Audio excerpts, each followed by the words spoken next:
Hello everyone, I am C S Diksha Shah and I welcome you all to my YouTube channel. आज का जो हमारा topic होने वाला है वो एक बहुत ही इम्पॉर्टेंट टॉपिक है which is quarterly reports.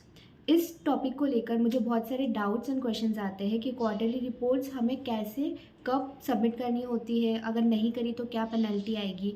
So all and all मैंने सारे क्वेश्चंस का एवरेज निकाला है, कुछ दो चार फ्रीक्वेंटली आस्क्ड क्वेश्चंस है, उसके मैंने आंसर्स इस वीडियो में कवर करे हैं एंड ट्राई किया है कि आपके जितने भी डाउट्स हो हम ये वीडियो में सॉल्व कर सकें। Without any further ado let's start with the video.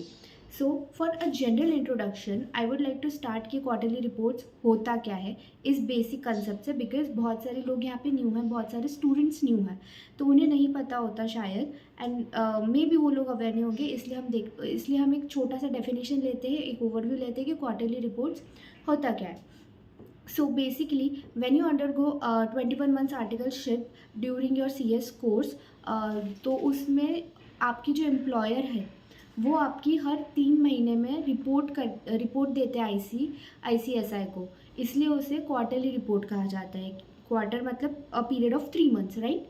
तो आपने उस 3 महीने में बेसिकली क्या किया, आपकी पंक्चुअलिटी कैसी थी, आपका लोगों के साथ में इंटरेक्शन कैसा था, आप काम कैसे कर रहे थे, सीख रहे थे जल्दी या टाइम पास कर रहे थे, फ़ोन यूज़ कर रहे थे, आपका ड्रेसिंग सेंस कैसा था, हर चीज़ का रिपोर्ट ICSI को जाता है बाय योर एम्प्लॉयर, जो आपके ट्रेनर होते हैं उनसे बेसिकली।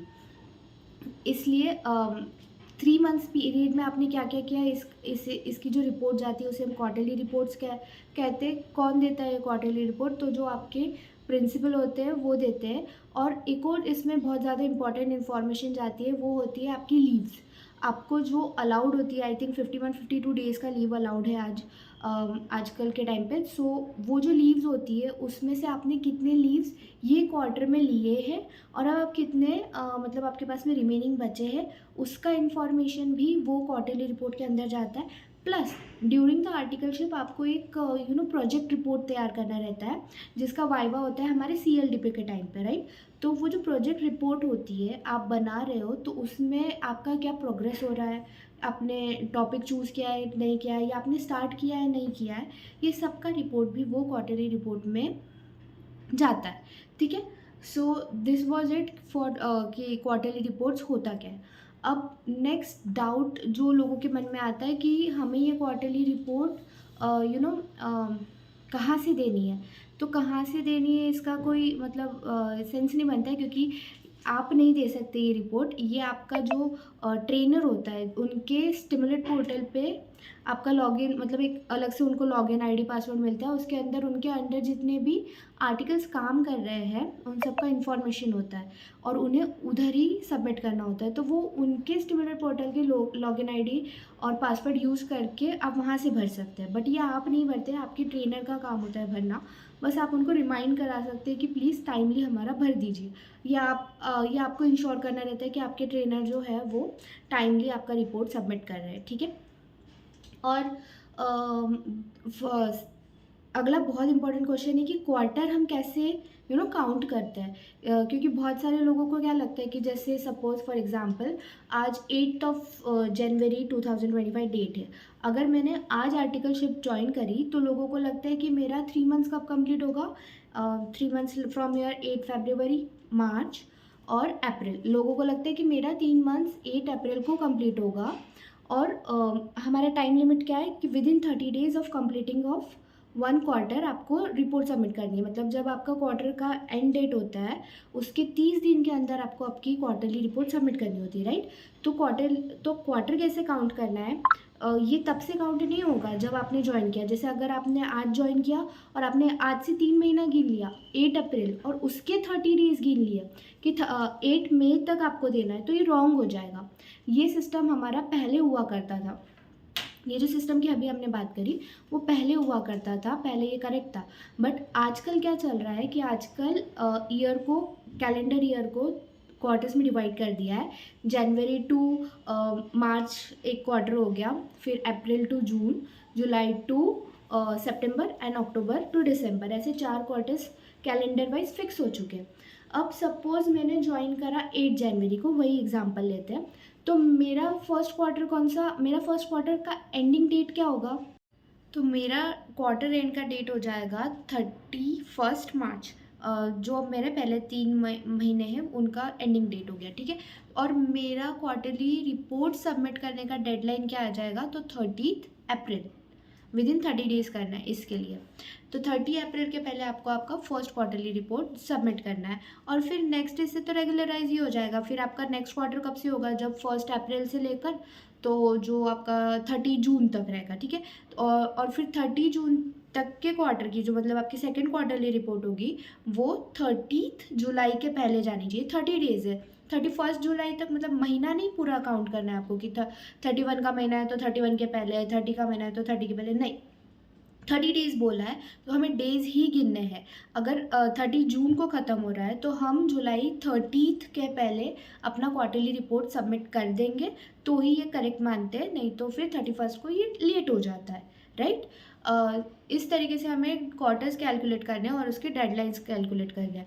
जो पहले सिस्टम हुआ करता था कि आपने अगर 8 जनवरी को ज्वाइन किया है मिड ऑफ द क्वार्टर तो आप उधर से 3 महीना गिनते हो और ऐसे कर करके। पर अब अगर आपने मिड ऑफ द क्वार्टर कभी भी ज्वाइन किया, मतलब अगर आपने जनवरी में ज्वाइन किया होता या फरवरी में ज्वाइन किया होता या फिर अगर आपने मार्च 8 तारीख को भी ज्वाइन किया होता तो भी आपका फर्स्ट क्वार्टर कब एंड होता? तो 31 मार्च को एंड होता। 3 मंथ्स लेते हैं वहाँ पे, राइट। 31 मार्च को आपका फर्स्ट क्वार्टर एंड होता और फिर आगे से वो रेगुलराइज हो जाता। इसका ये मतलब नहीं है कि आपके 21 मंथ्स में से कम हो जाएंगे। जब वो पूरा एडजस्ट हो जाता है लास्ट तक जाते जाते आपके नहीं कुछ तो आई थिंक 7 to 8 रिपोर्ट्स हो ही जाते हैं, 7 to 8 रिपोर्ट्स। एंड बस ऐसे ही आपको आपके क्वार्टरली रिपोर्ट सबमिट करने टाइमली ना। अब सबसे मोस्ट इम्पॉर्टेंट क्वेश्चन जो मुझे बहुत बार बार सुनने मिल रहा है अभी, कि हमने पहले गलत सोच लिया था और गलती से मिसकैलकुलेशन हो गए थे तो हमारी रिपोर्ट लेट हो गई। क्या हम क्वार्टरली रिपोर्ट लेट सबमिट कर सकते हैं क्या? और अगर लेट सबमिट करी तो उसके रिपरकशंस क्या होंगे, हम पे क्या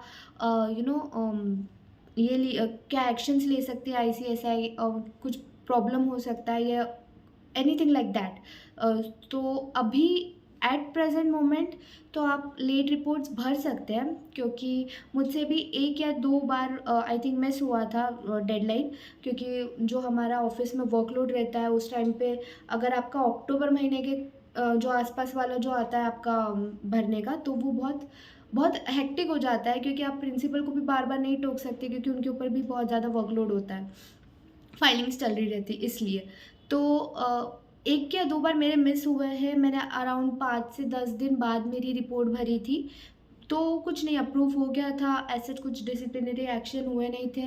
द मैटर इज़ कि आपके सारे 7 या 8 रिपोर्ट टोटल होते हैं जो वो आपका फाइनल रिपोर्ट सबमिट करने के पहले कंप्लीट होने चाहिए, एक भी मिस नहीं होना चाहिए। That is minimum I can tell you कि एक भी रिपोर्ट मिस नहीं होना चाहिए, सारे रिपोर्ट्स जाने चाहिए। मेरे कुछ फ्रेंड्स हैं उन्होंने लिटरली 2 क्वार्टर्स की रिपोर्ट साथ में भरे, मतलब 2 क्वार्टर्स हो गए उन्होंने मिस कर दिया था रिपोर्ट भरना, बट 2 के साथ में उन्होंने भर दिया, स्टिल उनका मतलब स्मूथली सब हो गया। तो अभी तक तो कोई भी पेनल्टी और ये सब चीज़ें नहीं आई है।